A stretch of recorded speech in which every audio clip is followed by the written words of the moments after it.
இன்றைக்கான வீடியோவில் என்ன நடக்குன்னு பார்க்கலாம். வீடியோக்குள்ளே போகிறதுக்கு முன்னாடி நம்ம சேனலை லைக் அண்ட் சப்ஸ்கிரைப் பண்ணிவிட்டு உங்களோட சப்போர்ட்டை எனக்கு கொடுங்க. ஃபஸ்ட்டு சீனில் வந்துட்டு புதுசாக வந்துட்டு சிதம்பரத்துக்கு யாரோ தெரிஞ்சவங்க மாதிரி பேசிகிட்டு இருக்காங்க இல்லையா, அவங்க தான் காமிச்சிட்ருக்காங்க. அவர்கிட்ட உடனே ஃபோனை கொடுங்க அப்படின்னு சொல்ல, நான் ஹாஸ்பிட்டலில் இருக்கேன், சாருக்கு இந்த மாதிரி ஹார்ட் அட்டாக் வந்துடுச்சு அப்படின்ற மாதிரி எல்லாத்தையும் சொல்ல, எந்த ஹாஸ்பிட்டல்னு சொல்லிட்டு அவங்க ஹாஸ்பிட்டலுக்கு வர்ற மாதிரி காமிக்கிறாங்க. இந்த பக்கம் அபிராமியை காமிச்சிட்டு இருக்காங்க. கோவிலுக்கு போகிறாங்க. அங்கே வந்துட்டு ஜோசியை சொல்லுவாங்கள்ல, ஜோசியக்கார உட்காந்துட்டு இருக்காங்க. அம்மா வாங்கம்மா நல்லா இருக்கீங்களா அப்படின்னு சொல்ல, நல்லா இருக்குது அப்படின்றாங்க.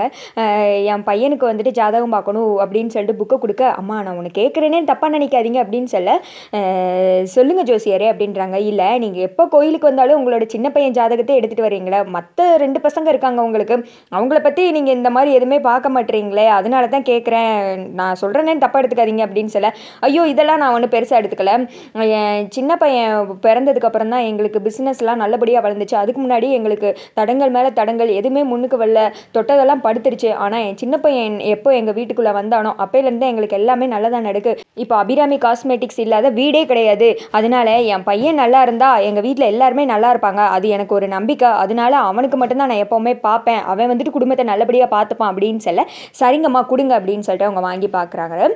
பார்த்ததுமே திடீர்னு அபிராமியை பார்க்க, ஐயோ கடவுளை எது கெட்டதாக இருக்குமா அப்படின்னு சொல்லிட்டு அபிராமி இங்கே பதட்டத்தில் இருக்க, இப்போ வந்துட்டு அவருக்கு 7:30 சனி போய்கிட்டு இருக்குமா, கெட்ட நேரம் தான் அப்படின்னு சொல்ல, என்ன ஜோசியரே இப்படிலாம் சொல்கிறீங்க, அதுக்கு எதுவும் வந்துட்டு நான் பரிகாரம் இருக்கா என்ன எதுன்னு பாருங்க அப்படின்னு சொல்ல, சரிம்மா ஒரு நிமிஷம் இருங்க அப்படின்னு சொல்லிட்டு பார்க்குறாங்க.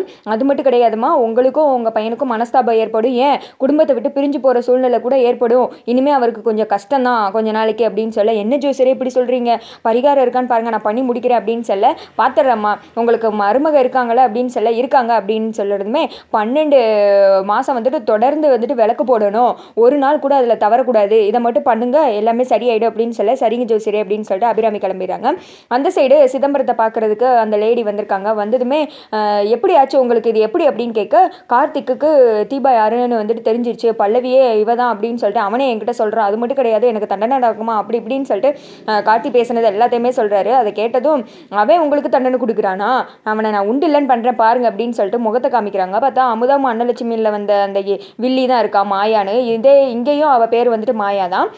அப்புறமேட்டு வந்துட்டு சிதம்பரம் சொல்கிறாரு, பாப்பா அவன் என்னை சும்மா விட மாட்டான், என் சாம்ராஜ்யத்தை அழிக்க போகிறான், அவன் ஒன்று சொன்னால் அதை பண்ணாமல் விட மாட்டான், சவால் விட்டு அதை முடிச்சு காட்டுவான் அப்படின்னு சொல்ல, நான் யாருன்னு சொல்லிட்டு இந்நாள் வரைக்கும் அவனுக்கு தெரியாதுல்ல, அவனை நான் உண்டு இல்லைன்னு பண்ணுறேன் அப்படின்னு சொல்லிட்டு இந்த சைடு பேசிகிட்டு இருக்காங்க.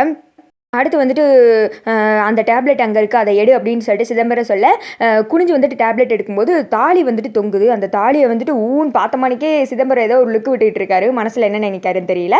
அடுத்த சீனில் வந்துட்டு வீட்டில் காமிச்சிட்டு இருக்காங்க. கார்த்தி வீட்டில் வர தலையில் அடிபட்டதெல்லாம் பார்க்குறாங்க. என்னாச்சு எப்படிப்பா அடிபட்டுச்சு அப்படின்னு சொல்ல, சும்மா சின்ன அடி தான் தெரியாமல் கேர்லெஸ்ஸா அப்படின்னு சொல்ல, இனிமேல் பார்த்து போப்பா அப்படின்ற மாதிரி எல்லாம் அட்வைஸ் பண்ணிட்டு இருக்காங்க. அடுத்து வந்துட்டு அவங்க அம்மா உள்ளே வராங்க. தலையில் அடிபட்டதை பார்த்ததுமே என்னப்பா என்னாச்சு அப்படின்னு சொல்லிட்டு அவங்களும் பதறாங்க. ஒன்றும் இல்லைம்மா நார்மல் அடி தான் அப்படின்னு சொல்ல, இங்கே பார்ப்பா இனிமேல் நீ தனியாக எங்கேயும் போகக்கூடாது, டிரைவர் கூப்பிட்டு தான் போகணும் புரியுதா அப்படின்னு சொல்ல, சரிமா அப்படின்னு சொல்லிட்டு கார்த்திக் கேட்டுக்கிறாரு. உங்ககிட்ட ஒரு முக்கியமான விஷயம் பேசணும் அப்படின்னு சொல்ல, சொல்லுப்பா அப்படின்றாங்க. இல்லை நாளை கழிச்சு ஒரு முக்கியமான நாள் அப்படின்னு சொல்ல, என்ன நாள் அப்படின்னு சொல்லிட்டு எல்லாருமே யோசிக்கிறாங்க.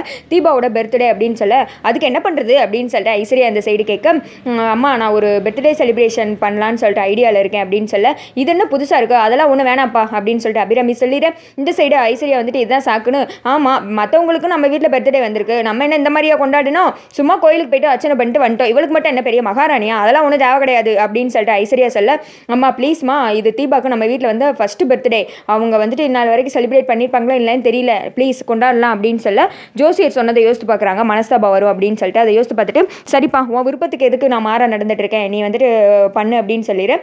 அது மட்டும் கிடையாது, அன்னைக்கு வந்துட்டு ஒரு கெஸ்ட் வர்றாங்க அப்படின்னு சொல்ல, யார் அப்படின்னது பல்லவி அப்படின்னாங்க. அதை கேட்டது எல்லாருமே ஷாக் ஆகுறாங்க. மீனாட்சி இதை உடனே தீபா கிட்ட சொல்லணும் குடுகுடுன்னு ஓடிப்பாங்க. அதையும் வந்துட்டு கார்த்தி வாட்ச் பண்ணுறாரு. இந்த சைடு ஐஸ்வர்யா நின்று யோசனையில் இருக்காங்க. அது எப்படி வந்துட்டு பல்லவி வர முடியும், ஒருவேளை கார்த்திக்கு தீபா தான் பல்லவியும் தெரிஞ்சிருக்குமோ, ஐயோ இப்போ என்ன பண்ணுறது, ஒருவேளை வேறு யாராவது வருவாங்களா அப்படின்னு சொல்லிட்டு யோசனையில் இருக்கா. அப்போ வந்துட்டு உடனே இது சிதம்பரத்துக்கிட்ட சொல்லணும். சிதம்பரத்துக்கு கால் பண்ணால் அவங்க பிஏ தான் வந்துட்டு அட்டன் பண்ணுறாங்க. சார் இந்த மாதிரி ஹாஸ்பிட்டலில் இருக்காங்கன்னு சொல்ல, உங்களை சாரோட ஒய்ஃபு பார்க்கணும்னு சொன்னாங்க அப்படின்னு சொல்ல, ஒய்ஃபா அப்படின்ற மாதிரி தான் இருக்குது, ஐயே பேத்தி வயசே அப்படின்ற மாதிரி நமக்கு தோணுது. அடுத்து வந்துட்டு வேகமாக வந்துட்டு ஹாஸ்பிட்டலுக்கு தான் ஐஸ்வர்யா கிளம்பி போகிறாங்க. அங்கே வந்துட்டு அந்த மாயா ஃபோன் பேசிகிட்டு இருக்க, ஐஸ்வர்யா இவங்க தான் சாரோட ஒய்ஃபாக இருக்கும் அப்படின்னு சொல்லிட்டு பக்கத்தில் போய் மேடம் அப்படின்னு சொல்ல, நீங்கள் தானே ஐஸ்வர்யா அப்படின்னு சொல்ல 2 பேரும் ஒருத்தவங்க இன்ட்ரோ கொடுத்துக்கிறாங்க. உங்களை பற்றி எனக்கு ரொம்ப தெரியும் அப்படின்னு சொல்ல, என்னை பற்றி எப்படி தெரியும் அப்படின்றாங்க. நட்சத்திரா சொன்னா அப்படின்னு சொன்னதுமே, நட்சத்திராவா அப்படின்னு சொல்ல, ஆமாம் அவள் என்னோட அக்கா தான் அப்படின்றாங்க. அப்போ நீங்கள் அவளோட தங்கச்சி, அப்படி இருக்கும்போது எப்படி இவரை கல்யாணம் பண்ணேன்னு சொல்லிட்டு நினைக்கிறீங்களா? அந்த கார்த்திகையும் தீபாவையும் பழி வாங்குறதுக்காண்டி தான் நம்ம சிதம்பரத்தை கல்யாணம் முடிச்சுக்கிட்டேன் அப்படின்னு சொல்ல, ஐயோ மொத்த கொல்லக்குட்டி தலைவிகளும் ஒன்று சேர்ந்துட்டீங்களா அப்படின்ற மாதிரி தான் இருக்குது. இனி வர எபிசோடு எப்படி இருக்குது அப்படின்னு சொல்லிட்டு பார்க்கலாம். அதோட பார்த்தீங்கன்னா இந்த வீடியோ முடிஞ்சிருச்சு.